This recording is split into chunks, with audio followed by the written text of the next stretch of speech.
we are going to have Art Sylvester is going to be our speaker for the month. So for the virtual meeting, we do have a couple little things that we want to talk about. All the participants are going to be muted. So if you do have a question, please use the chat function here in Zoom. And once Art is finished with his presentation, I will be facilitating those questions to him. All right. So the presentation is recorded. So at any time after today, if you want to get on, we will be able to have a record of that presentation. Okay. All right. So before we have our speaker start, I want to do a little bio. So Art Sylvester earned his BA at Pomona College and his MA and PhD at UCLA. He was a Fulbright Scholar in Norway during his graduate studies and a research geologist at Shell Development Company before joining the faculty at UC Santa Barbara. He has done geologic research in Norway, Italy, and throughout California. He retired from active teaching in 2003, then authored Roadside Geology of Southern California and Geology Underfoot of Southern California. He is a member of AAPG, the Seismological Society of America, and a fellow of the Geological Society of America. Dr. Sylvester received Coast Geological Society's Distinguished Teaching Award in Education in 1994. So without further ado, Art, we'd love to hear this talk. Well, thank you, Eric. Hi, everybody, and a very pleasant good evening to you, wherever you may be.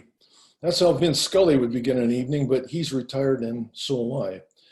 Ordinarily, we would be meeting together in Ventura's Poinsettia Pavilion, but of course, these aren't ordinary times. The governor encourages us to get outdoors, to walk and hike, and Nike says, just do it. So join me on a 40-minute tour of some of Southern California's geologic gems and unique landscapes. We'll stop at several sites where I'll present vignettes about each one. Vignettes are meant to present basic highlights about each site, not blow-by-blow treatises. I'm sure many of you have been to some or all of these sites, but I think you'll enjoy reminiscing and perhaps even learning something new. Maybe I can also present tidbits about several geologic sites that perhaps you never knew.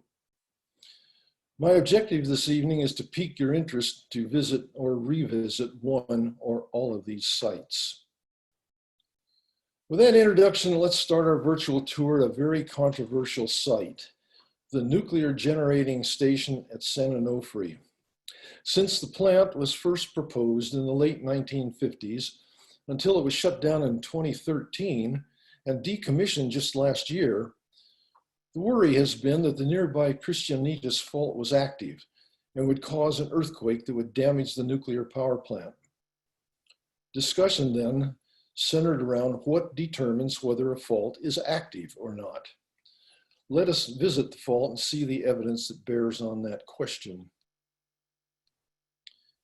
We can determine the antiquity of the fault displacement at this critical exposure, which you can easily reach with a bit of scrambling partway up the beach cliff.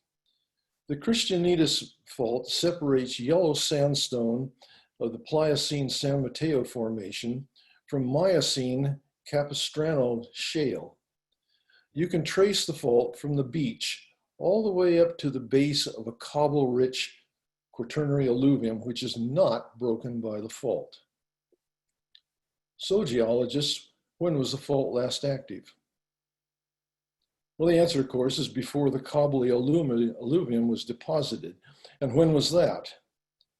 The cobbly alluvium is widespread in San Diego and Orange counties and has been dated at 120 to 125,000 years. Now, according to the Nuclear Regulatory Commission, a fault is considered active at a nuclear power plant site if displacement has occurred on the fault in the last 35,000 years. So does this fault pose an earthquake hazard to the San Onofre Nuclear Power Generating Station according to NRC regulations? Yes, no, maybe. You can get to this site very easily. This is Highway 101 going down to San Diego, and this is the old abandoned highway, now the access road for San Onofre State Park that leads to an entry kiosk here.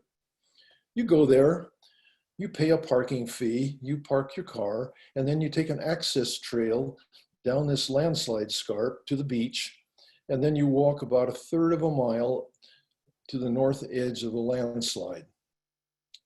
It's best to make this walk, of course, at low tide. There you'll encounter the San Mateo sandstone and the fault between it and the Capistrano Formation, and the two formations are overlain by the reddish-brown quaternary alluvium that is not cut by the fault.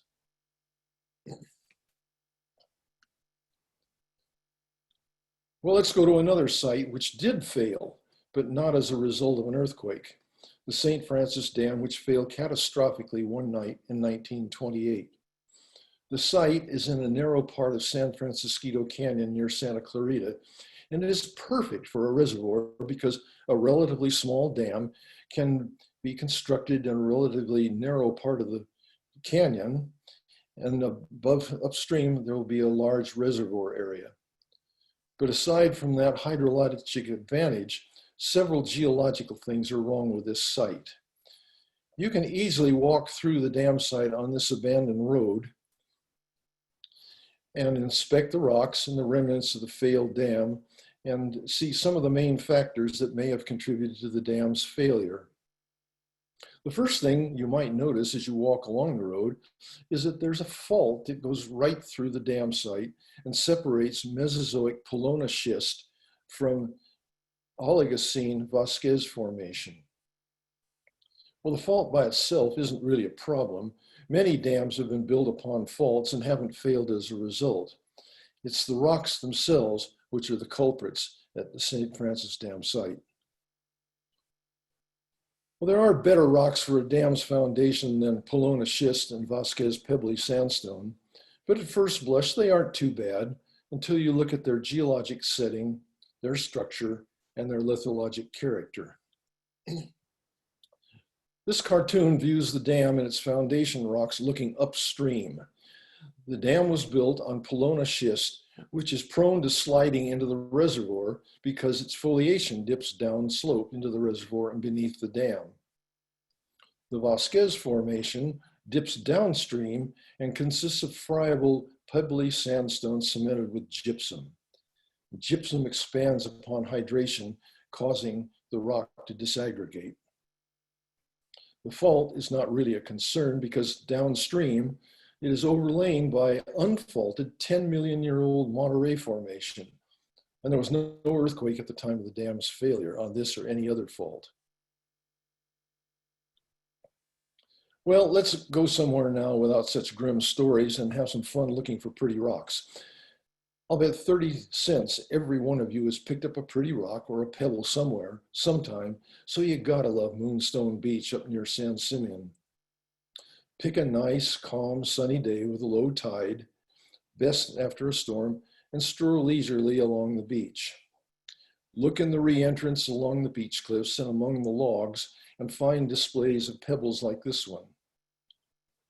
That seashell is 2 inches long. The pebbles are mostly red, green, and black chert, and white quartz derived from the Franciscan Formation. A very small percentage consists of the rare mineral jadeite and aluminum-rich pyroxene. And if you're lucky, you'll find a pearly white, semi-precious pebble or two that belongs to the feldspar family, a moonstone. The Romans thought moonstones were solidified droplets of moonbeams, but we geologists know better, don't we? One of the best places to study rocks derived from the Franciscan Formation rocks outside of San Francisco is at Aliso Beach County Park near Laguna. The rocks are exposed to debris flow and alluvial fan deposits known as the San Onofre breccia, an enigmatic geologic formation consisting of rocks not found in abundance onshore in Southern California today. For many years, no one had a cogent explanation for where the breccia came from. All the sedimentary structures indicate that a subaerial offshore source where the Pacific is now. By the way, in this picture up here on the left, that boulder right there is about the size of a refrigerator or a small automobile. So it's a very, very coarse deposit. It took many years for the necessary marine geology to be done offshore that found correlative units that would have been subaerial in Miocene time and could have shed San Onofre breccia debris flows and alluvium landward. This walking stick here is about 4.5 feet long and will show up in subsequent images for scale. And what a beautiful mess the San Onofre breccia is. My gosh, the rocks include some particularly exotic and unique types of schist, including blue schist, green schist, gray schist, black schist, and spotted schist. The car keys here circled in yellow are for scale. Now, it's really fun to sort through and identify the various types. And notice how angular the cobbles and ground mass are. That means that they haven't traveled very far, contributing to the enigma of the origin of that formation.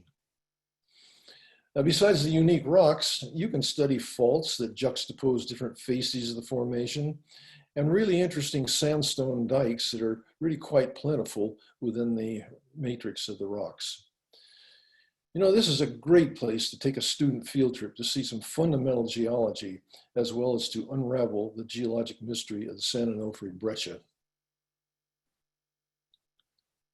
The next stop on our Southern California tour is the site of a truly monstrous landslide, which, had people been living there 25,000 to 17,000 years ago, would have been considered a catastrophe, the Blackhawk Landslide. These aerial views show its form and extent from the northern slope of the San Bernardino Mountains out into the floor of the Lucerne Valley. The slide is about 4 miles long, it's about 1 mile wide, and it's 50 feet thick. Remnants of older landslides are also exposed here east of the main slide. The distal surface of the landslide is rumpled like a rug, caused by the forward parts of the slide slowing down, but being pushed from the rear like you would push and rumple up a rug. You can inspect the interior of the slide and get on top of the surface of the slide by way of a quarry road at the north end of the slide.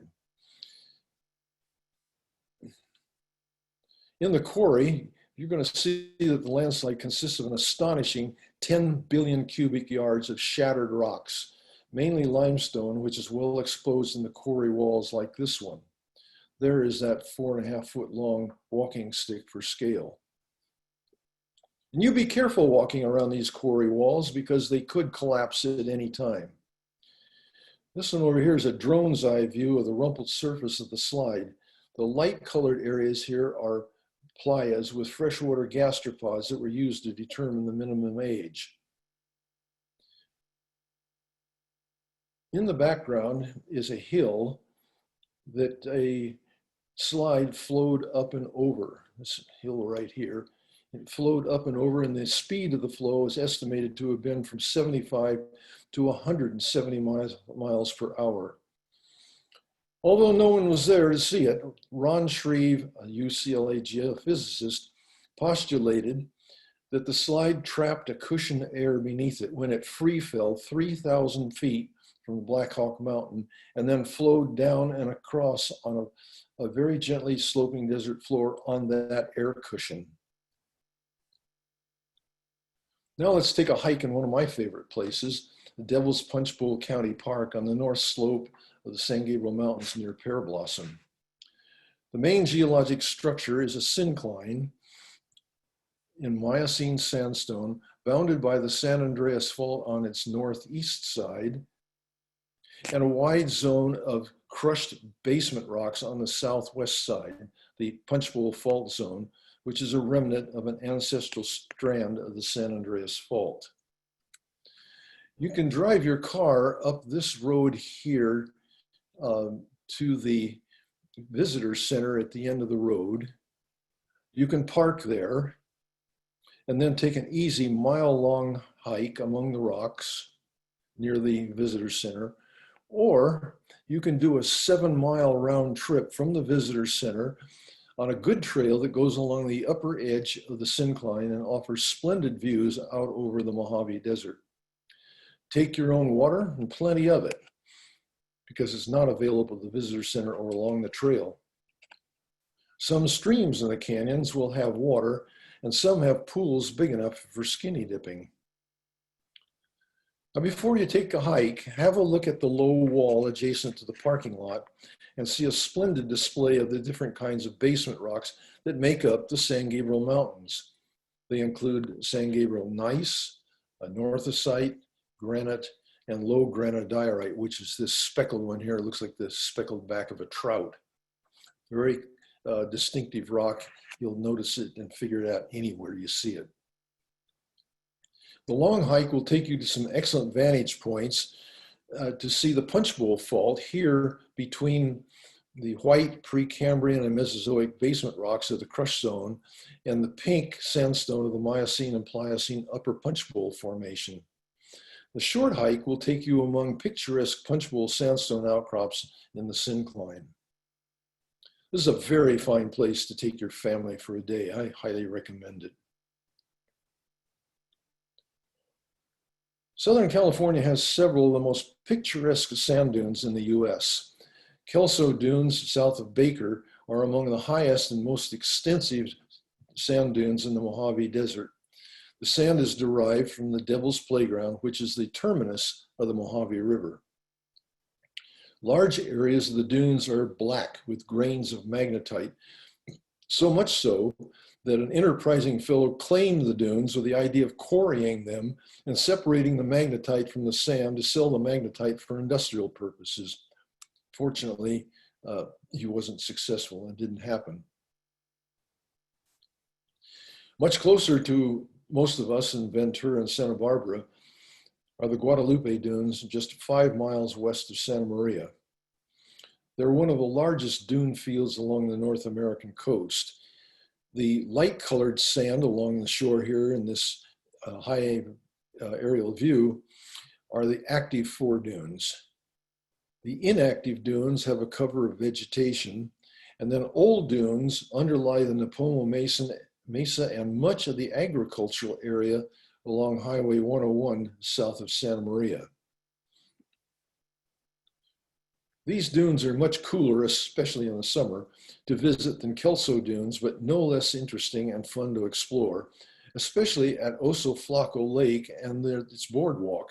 You walk along a road out here to the boardwalk, and you can walk along the boardwalk. Maybe people are fishing there, and you walk across this part of the lake, and then there's a trail that goes right out to the beach. It's really kind of a fun place, going from a riparian zone and vegetation across a lake, and then finally out to sand dunes that border San Luis Obispo Bay. It was here in these dunes in 1923 that filmmaker Cecil B. DeMille built the largest and most lavish set in movie history for his movie, The Ten Commandments. At the end of the filming, DeMille was afraid competitors would take over and use his sets, so he ordered them to be dismantled and buried in the sand dunes. And there, everything remained buried beneath the shifting sands until 1983, when archaeologists discovered one of these 21 fragile, giant 5-ton plaster of Paris sphinxes, now on display at the Dunes Museum in Guadalupe. Well, not now. The museum is closed during the pandemic, but the dunes are open except during sandpiper egg-laying season, and the beach and the road to it are always open. This was one of the places that was new to me, and I really enjoyed going there, and I've been going out there several times since. Southern California is tectonically active, as many of its earthquakes attest.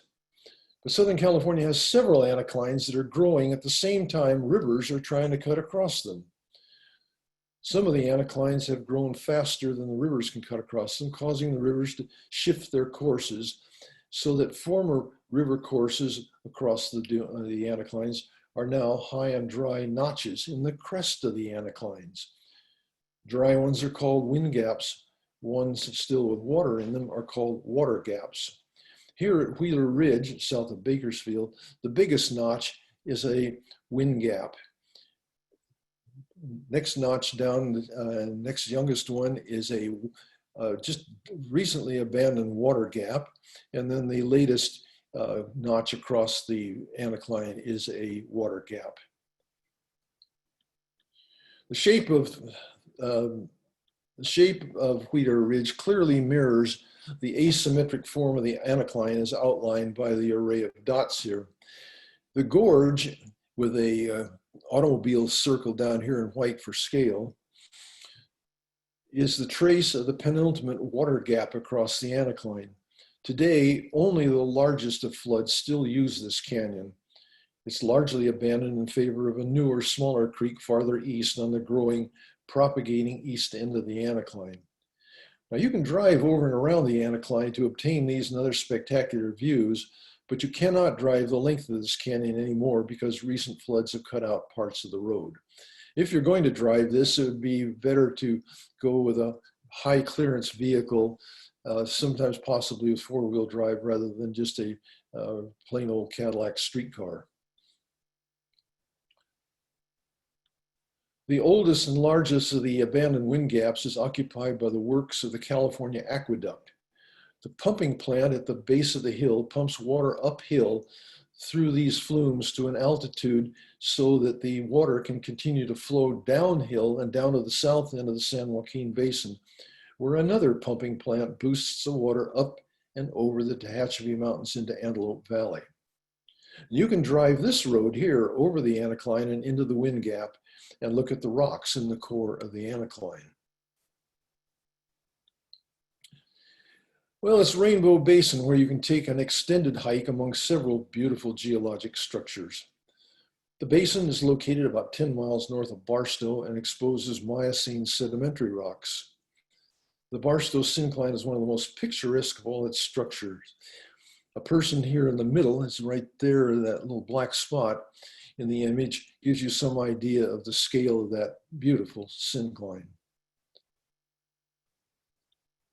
Other classic structures abound, including this syncline, clearly outlined by a tuff bed, and this angular unconformity between flat-lying quaternary alluvium and dipping muddy lake beds.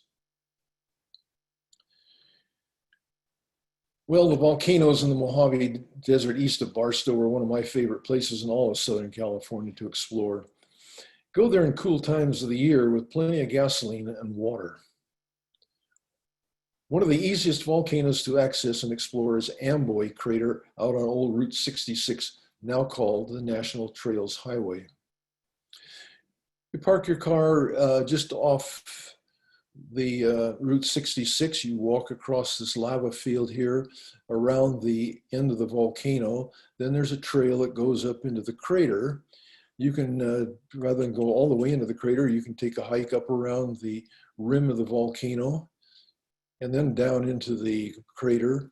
And there you'll see tuff rings that indicate the latest eruptive activity and small playas with ammonites in the bottom of them. One of the best ones, though, to go to is Pisgah crater, where there's just more to see and do. You'll need to do some walking on some pretty rough ground in some instances. The crater's been badly degraded by quarrying for its cinders, so it takes some imagination to reconstruct its original form and eruptive history. And it's flanked by the spoils of the quarrying operation. And you can drive, though, and walk up a road on the southeast side of the volcano and easily walk into its crater. Here's another automobile for scale down here along the east edge of the crater, or the east edge of the volcano.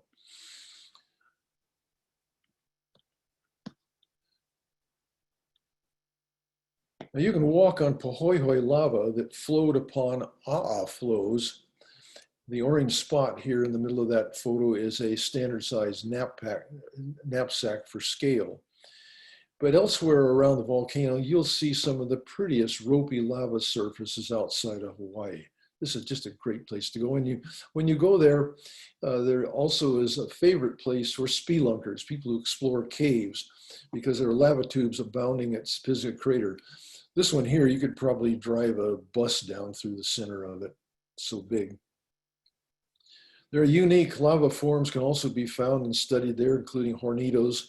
And this lava flower, where lava squeezed up a narrow crack or conduit, and then at the top it blossomed out into fragments.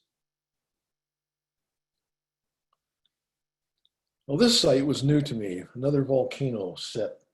Oh, I'm sure I knew that Morro Rock was the stump of an old volcano, but that was it. I didn't know about its 9 sisters, or that you can really count 12 of them in all. You can see them going off here in the distance from Morro Rock across the town of Morro Bay and towards San Luis Obispo. These volcanoes erupted about 25 million years ago. In the millennia since, erosion has cleared away all the encasing rocks, leaving the stumps of the volcanoes for us to appreciate. The tallest of the volcanic stumps is Hollister Peak near Cuesta College. You can go study the rocks very closely in the parking lot at Morro Rock. The rock is a dacite, which is intermediate in composition between rhyolite and basalt. You can readily identify feldspar, biotite, and hornblende crystals in a gray, glassy ground mass. Rare clots, as you see here, of older rocks were caught up in the magma as it intruded them. Well, I've driven up and down Highway 101 many times and have seen this hill north of Madonna Inn in San Luis Obispo, but I never paid any attention to it until I realized it is one of the 9 sisters. It's called, coincidentally, Cerro San Luis Obispo, this shot taken from Madonna Inn. Okay, my favorite part of the San Andreas Fault to explore is that segment between Cajon Pass and Palmdale, because the fault's landforms are so well displayed, making it easy to see where the fault is located.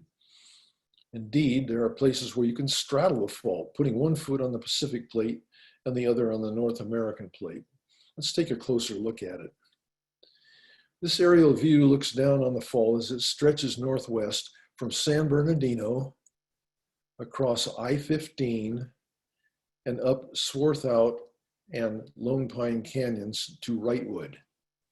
The fault separates Paleozoic marble intruded by Mesozoic granite from Pelona schist over here on this side. The toes of ridges on the schist are truncated at the fault, wherein groundwater is dammed up by the fault and comes to the surface along the fault as springs that are the water supply for a few ranches in the canyon. Over here on the right is a drone's eye view of a sag pond, the Lost Lake, which lies in a graben bounded by a fault scarp on this side and a fault scarp on this side. This piece of land here is dropped down and groundwater's filled it in, making this pond. You can't see this pond at all from the ground until you climb up on this road and look down into it. This is another older scarp over here. And then this looks like a scarp, and this line over here looks like a scarp, and this line over here like a scarp, but in fact, they are river terraces that have been offset by the fault. The fault cuts this terrace right here, picks over here, and then the fault cuts it and separates it over here to this position. These have been studied in great detail by Ray Wild and then more recently by Nate Onderdock of Cal State Long Beach and Kate Scher of the U.S. Geological Survey to work out the timing of the faulting in here and its relationship to the San Jacinto Fault in this region. Some of the clearest indicators of the location of the fault are sag ponds, places where a slice of the ground is dropped between or along the fault and then filled with groundwater. This is Jackson Lake. Here's where a ridge has come along and slid along the fault to block the water that comes down from the mountain, and it ponds up behind this ridge in what's called a shutter ridge. And then here's this big long lake in here. A little farther up the road is Caldwell Lake, which is dropped down along the San Andreas Fault. This is on private property. You can't get on there to walk and see it, but there is a road where you can overlook it. Jackson Lake, however, is a favorite recreation place. Pallet Creek, also on the San Andreas Fault in this section between Cone Pass and Palmdale, is the epicenter of fault studies that were the first to determine when and where and how often the fault has produced magnitude 7 to 8 sized earthquakes in the last 2,000 years. Just like the fault relationship we saw with the Christianitas Fault at San Onofre, the unfaulted beds are younger than the faulting. The carbon-14 age of an unbroken peat bed gives the minimum age for a given fault. The kind of evidence reveals that 9 magnitude 7 to 8 earthquakes have occurred at the Pallet Creek site since AD 500. That's roughly one such earthquake every 200 years. Since the initial pioneering work, more and more detailed work has shown that the recurrence is more like one such earthquake about every 120 years. Do you know when the last magnitude 7 to 8 earthquake occurred here? Do some math to figure out when the next magnitude 7 or 8 earthquake is due. Well, everything and then some we've seen in our excursion this evening is contained in this new book, the second edition of Geology Underfoot in Southern California. It's the latest in the Underfoot series published by Mountain Press in Missoula, Montana. And maybe some of you know and have this book, the first in the entire series, published in 1993 by Bob Sharp of Caltech and Alan Glazner of the University of North Carolina. Everything in this first edition was black and white with some pretty crude maps and diagrams. And now our second edition is fully revised, updated, and completely colorized. It retains much of Bob Sharp's low-key writing style, most of the first edition sites, and the designation of each site as a vignette. Thus, these vignettes give you overviews that provide basic but interesting information for you to visit or lead a field trip to any of these sites.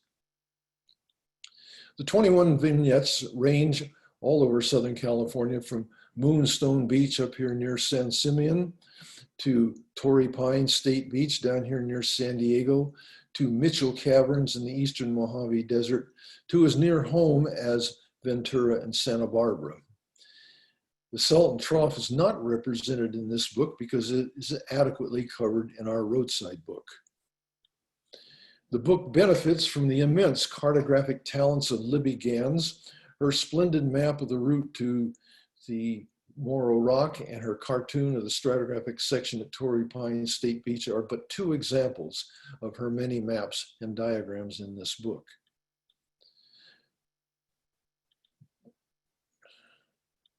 Do not confuse our new Underfoot book with our Roadside book, which Libby and I published 4 years ago, also with Mountain Press in Missoula, Montana. Our Roadside book tells you about the geology you see along Southern California highways at 65 miles an hour. The Underfoot book says, get out of your car and put the geology under your feet. It will tell you where the magnetite and the Kelso sand dunes comes from. Answer the riddle of the San Onofre breccia. Describe how adding 8 feet to the crest of the St. Francis Dam may have allowed the dam to float. It will guide you through the largest caverns in Southern California, lead you on tours of Torrey Pines National Reserve, Red Rock Canyon State Park, and that engineering boondoggle, Santa Barbara Harbor, as well as other sites. Now let me conclude with a site near us. I'm sure many of you have visited this marvelous anticline in the hills about halfway between Santa Barbara and Ventura. Some publications incorrectly refer to it as the Ventura Avenue anticline, but it's a separate structure in the Rincon Anticlinorium, which includes the Ventura Avenue anticline. But this anticline deserves its own name, the San Miguelito anticline. We need special permission from the oil field operator in which this anticline is exposed for a visit. So let's instead visit the anticlinorium in the Ventura area. I think a few of you have seen this view of the anticline and the major oil field within it. This is an aerial view looking west from a point about over Ventura Avenue. The land is scarred by access roads and landslides. You can drive up Ventura Avenue and get some idea of the anticlinal structure and the extent of this billion-barrel oil field. The anticline is another one of Southern California's tectonically active anticlines, also cut by an antecedent stream. This one is cut by the Ventura River.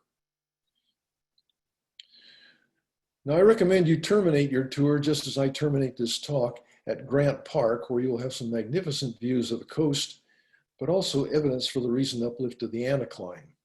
That evidence is the terraces on the west side of the Ventura River and highlighted by this band of green agriculture. The terraces south of the anticline dip gently toward the sea, whereas those north of the anticline dip gently toward Ojai. The divergent dips of the terraces across the crest of the anticline show that the terraces have been folded since their deposition and that the anticline is still active. The view from Grant Park is fantastic, giving you a great view of the Oxnard Plain. From Grant Park, looking down over Ventura to Pierpont Bay, you can see groins along the coast here that are trapping sand to enhance the beaches.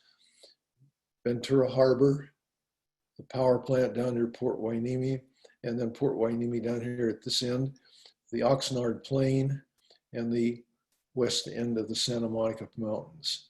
This is a fantastic viewpoint, and any of you in the vicinity really ought to take a trip up there if you haven't done so. Well, that's all, folks. I thank you for your attention and patience to this virtual presentation. I turn this back over to Eric. All right, well, thanks, Art. That was really, really good. I really enjoyed it, and I'm sure everyone has. To note, we did have 73 speakers, and so if you guys do have any questions, please use the chat function, and I will read those questions off to Art. Well, I will start while we wait for a question, and so my first question for you, Art, is